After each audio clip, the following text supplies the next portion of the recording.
Bab 2513 Sang Tetua Agung tiba. Alasan mengapa hati mereka menjadi teguh adalah karena Tetua Agung telah menembus ke alam Raja Dewa.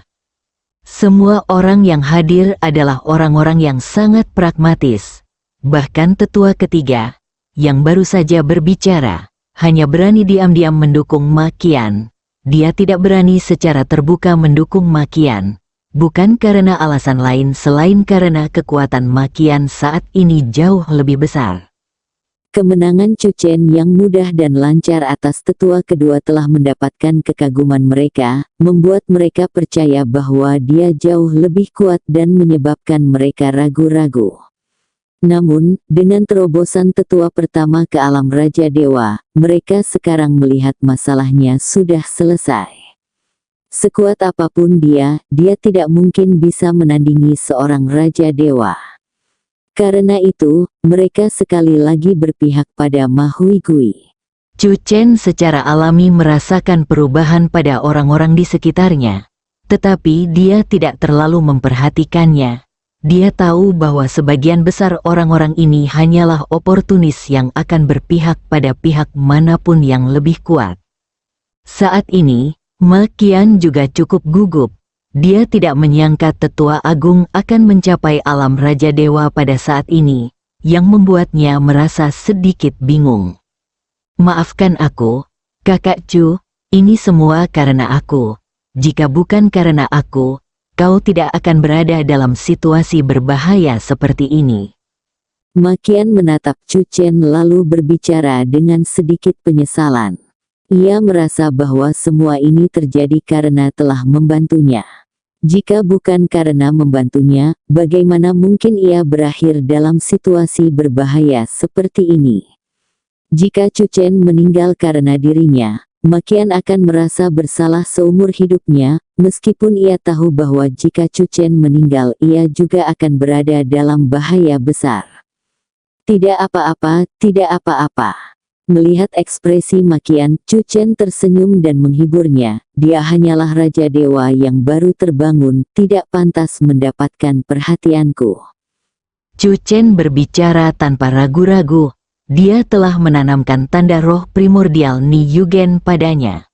Meskipun tingkat tanda roh primordial itu juga berada di tahap awal alam Raja Dewa, itu jelas jauh lebih kuat daripada kultivator alam Raja Dewa tahap awal biasa karena memiliki kesadaran tempur dan pengalaman tempur Ni Yugen sendiri.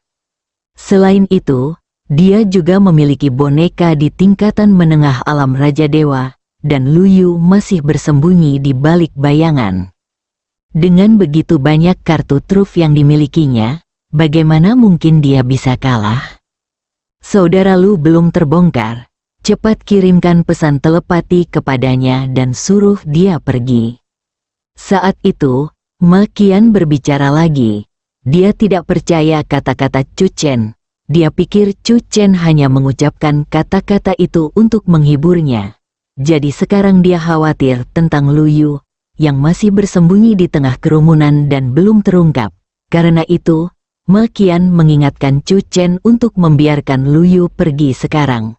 Jika tidak, jika Ma Huigui menyelidiki secara menyeluruh semua tamu di keluarga Ma setelah semuanya selesai, Luyu mungkin akan celaka.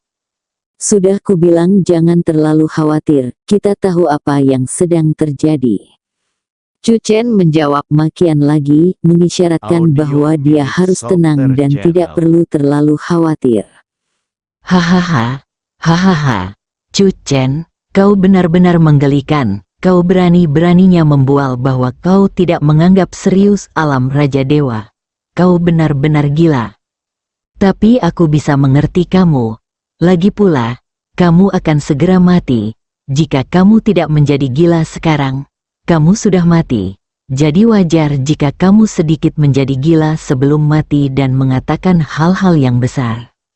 Setelah mendengar perkataan Cuchen, Ma Huigui tertawa terbahak-bahak, seolah-olah dia telah mendengar lelucon terbesar di dunia, tetapi Cuchen tidak peduli. Karena dia tahu bahwa ketika semuanya sudah beres, seluruh kebenaran akan terungkap dan kemudian dia akan melihat apakah Ma Huigui akan menangis atau tertawa. Pada saat itu, tekanan yang mengerikan menyelimuti aula. Sosok tetua agung perlahan muncul di aula, auranya bagaikan gunung yang menjulang tinggi, membuat semua orang yang hadir hampir kehabisan napas.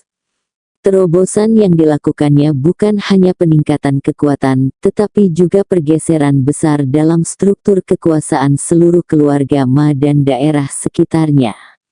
Matanya menunjukkan kepercayaan diri dan keagungan yang belum pernah terjadi sebelumnya, seolah-olah seluruh dunia berada di bawah kendalinya. Sosoknya tampak sangat tinggi di aula, seperti puncak gunung yang tak tertaklukkan. Penampilannya menunjukkan sikap tenang yang diasah oleh pengalaman dan kehadiran bermartabat yang dipoles oleh perjalanan waktu. Wajahnya tampak tegas dengan kerutan dalam yang terukir di sana, masing-masing seolah menceritakan kisah legendaris. Alisnya berkerut, memancarkan aura yang mengesankan bahkan tanpa amarah. Hal yang paling berkesan tentang dirinya adalah matanya, dalam dan tajam, berkilauan dengan tekad dan ketajaman yang hanya dimiliki oleh mereka yang telah mengalami pertempuran dan tantangan yang tak terhitung jumlahnya. Dengan munculnya tetua agung, suasana di medan pertempuran mulai berubah secara halus dan semua orang menjadi agak terkendali. Lagi pula, mereka tidak berani bersikap lancang di hadapan seorang ahli tingkat Raja Dewa. Jika mereka secara tidak sengaja terbunuh oleh tetua agung, kematian mereka akan sia-sia karena keluarga mereka tidak akan berani berdebat dengan seorang ahli tingkat Raja Dewa. Kalau aku ingat dengan benar, hari ini seharusnya hari kau mengambil alih sebagai kepala keluarga. Kenapa jadi seperti ini? Sangat sepi dan kacau. Dan tetua kedua, apa yang sedang terjadi? Ketika tetua agung tiba di aula, dia menyadari bahwa suasananya tidak begitu baik, jadi dia menatap Ma Huigui dan bertanya. Akhirnya ia melihat tetua kedua tergeletak di samping, nyaris tak bernyawa. Hal ini membuat wajahnya meringis. Bagaimanapun ia memiliki hubungan yang sangat baik dengan tetua kedua, yang merupakan saudara kandungnya sendiri. Namun kini saudara kandungnya sendiri tergeletak di tanah, nyaris tak bernyawa, dan tidak ada yang merawatnya. Hal ini membuatnya marah. Tetua, Anda harus bersikap adil kepada saya. Pada saat itu, Ma Huigui datang ke sisi tetua dan berkata dengan ingus dan air mata mengalir di wajahnya. Sampaikan apa yang ingin kau katakan dengan bebas. Kata tetua pertama dengan wajah muram setelah mendengar kata-kata Ma Huigui. Tetua, Anda tidak tahu ini, tetapi hari ini seharusnya menjadi hari saya mengambil alih sebagai kepala keluarga, hari yang penuh sukacita. Tetapi si jalang kecil Makian malah membawa orang-orang ke rumah kita, tidak hanya merusak upacara pelantikan saya tetapi juga melukai tetua kedua. Sekarang dia bahkan mencoba bergabung dengan orang luar untuk mencabut hak saya untuk mewarisi kepemimpinan keluarga. Untuk mencegah saya menjadi kepala keluarga Ma.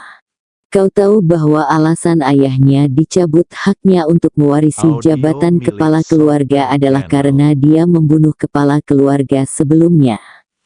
Kau tahu tentang ini, dan kau sendiri yang membuat keputusan itu. Bab 2514 Fitnah Keji.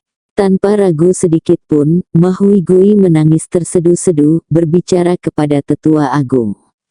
Kata-katanya, yang dipenuhi dengan kebencian dan kemarahan, bagaikan belati tajam yang tanpa ampun menusuk Makian. Setiap tuduhan tampaknya memiliki kekuatan yang sangat besar, bertujuan untuk menghancurkan Makian sepenuhnya. Terlebih lagi, dia tanpa henti menambah bahan bakar ke api, dengan jahat menjelek-jelekan Makian dalam upaya untuk membangkitkan rasa jijik terdalam tetua agung terhadapnya. Seperti yang diduga, Tetua Agung, yang tidak menyadari Makian berdiri di samping, akhirnya mengalihkan pandangannya kepadanya setelah mendengar permohonan Mahui Gui yang penuh air mata. Saat matanya bertemu dengan mata Makian, wajah Tetua Agung langsung menjadi gelap, sedingin dan setajam es di musim dingin. Seperti kata pepatah, seperti ayah, seperti anak perempuan. Ayahmu adalah pengkhianat yang tidak tahu berterima kasih, dan aku tidak pernah menyangka kau juga akan begitu hina, berani bersekongkol dengan orang luar untuk menyerang keluarga Makita. Kau benar-benar kurang ajar dan mencari kematian. Tetua pertama menatap Makian dengan tajam, setiap kata yang diucapkannya seolah keluar dari sela-sela giginya, dipenuhi amarah dan penghinaan. Mendengar teguran marah dari tetua, tubuh Makian yang lembut bergetar hebat dan ekspresi ketakutan langsung muncul di wajahnya. Mata indahnya dipenuhi rasa takut dan gelisah, dan tubuhnya secara naluriah menyusut, seolah ingin menjauh sejauh mungkin dari tetua. Saat itu Chu Chen mengulurkan tangan yang hangat dan kuat dan dengan lembut meletakkannya di bahu Makian. Merasakan kekuatan dan kehangatan dari tangan Chu Chen, rasa takut Makian sedikit berkurang, tetapi tidak sepenuhnya hilang. Jangan takut, aku di sini, semuanya akan baik-baik saja. Chu Chen sedikit menunduk dan membisikkan kata-kata menenangkan di telinga Makian. Suaranya dalam dan lembut, seperti angin musim semi yang menyentuh hati Makian, perlahan menenangkan pikirannya yang panik. Makian menarik napas dalam-dalam, mencoba menenangkan diri, dan menatap Chu Chen, dengan sedikit rasa terima kasih dan kepercayaan di matanya. Di bawah tatapan tegas Chu Chen, dia perlahan mengangguk, menandakan bahwa dia tidak lagi begitu takut. Jadi kau asisten yang disewa si jalang kecil itu. Pada saat itu, Tetua Agung juga memperhatikan Chu Chen. Ia melihat Chu Chen dan bertanya. Mendengar itu, wajah Chu Chen menunjukkan ketidakpuasan. Kau terus memanggilnya, jalang kecil, apakah kau sudah benar-benar kehilangan sopan santunmu? Keluarga Mamu seharusnya adalah keluarga terkemuka di kota Dangshan, namun kau bahkan tidak memiliki pendidikan dasar ini. Lagi pula, jika dia, jalang kecil, lalu kau apa? Kalau aku tidak salah, kalian berdua pasti punya hubungan darah. Chu Chen menatap Tetua Agung dan berbicara tanpa ragu. Dia merasa bahwa Tetua Agung sangat tidak sopan mengucapkan kata-kata seperti itu, dan wajah Tetua Agung langsung menunjukkan kemarahan setelah mendengarnya. Nak, kurasa kau sedang mencari kematian. Seru Tetua Agung dengan marah. Mahui Gui sangat gembira melihat Chu Chen dan Tetua Agung telah berkonfrontasi. Tetua orang ini yang melukai tetua kedua. Bajingan kecil ini yang bersekongkol dengannya untuk membuat masalah. Pada saat itu, Mahui Gui ikut campur, memperkeruh suasana, yang membuat tatapan tetua pertama ke arah Chu Chen semakin bermusuhan. Dia telah mendengar bahwa Chu Chen sebenarnya telah melukai adik laki-lakinya sendiri. Tetua kedua, bagaimana mungkin dia tidak marah? Menghadapi tetua yang marah, Chu Chen sama sekali tidak menunjukkan rasa takut, karena dia tahu bahwa jika dia menunjukkan rasa takut, Makian akan semakin ketakutan. Selain itu, dia tidak melihat sesuatu pun pada diri tetua itu yang seharusnya membuatnya takut. Tuan, hentikan sandiwara ini. Mengapa dia bisa mendapatkan kualifikasi untuk menjadi kepala keluarga? Apa sebenarnya yang terjadi? Saya rasa Anda lebih tahu daripada siapapun. Lagi pula, setahu saya, Anda belum pernah memiliki kesempatan untuk menembus ke alam Raja Dewa sebelumnya, tetapi tiba-tiba Anda berhasil. Pasti ada yang mencurigakan.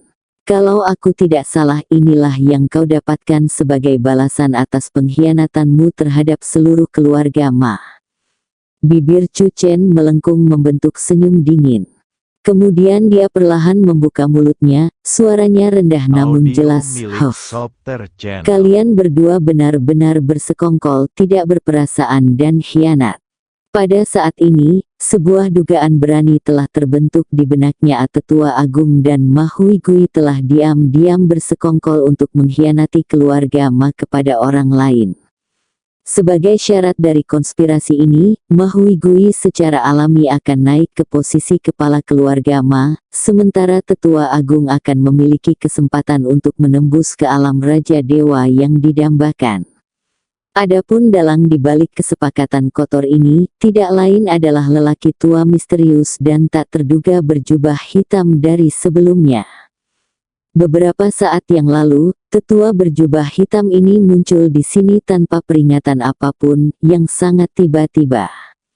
Tidak hanya Chu Chen dan yang lainnya yang menyadari kehadirannya, tetapi beberapa tamu yang hadir juga memperhatikannya. Namun, karena berbagai alasan, meskipun para tamu ini memiliki keraguan, mereka tidak berani mengajukan pertanyaan apapun kepadanya. Seperti yang diperkirakan, begitu Chu Chen selesai berbicara, mata Tetua Agung dan Mahuigui menyipit tajam, seperti kelinci yang terkejut. Meskipun mereka berusaha sebaik mungkin untuk menyembunyikan perubahan ekspresi mereka, reaksi sekecil itu tidak luput dari pengamatan tajam Chu Chen. Dalam sekejap, Chu Chen yakin bahwa prediksinya sebelumnya akurat. Memikirkan hal itu, Chu Chen menggelengkan kepalanya tanpa daya, hatinya dipenuhi perasaan campur aduk. Dia tahu bahwa di dunia yang realistis dan kejam ini, kepentingan diri sendiri tampaknya menjadi kekuatan pendorong terkuat di balik tindakan manusia.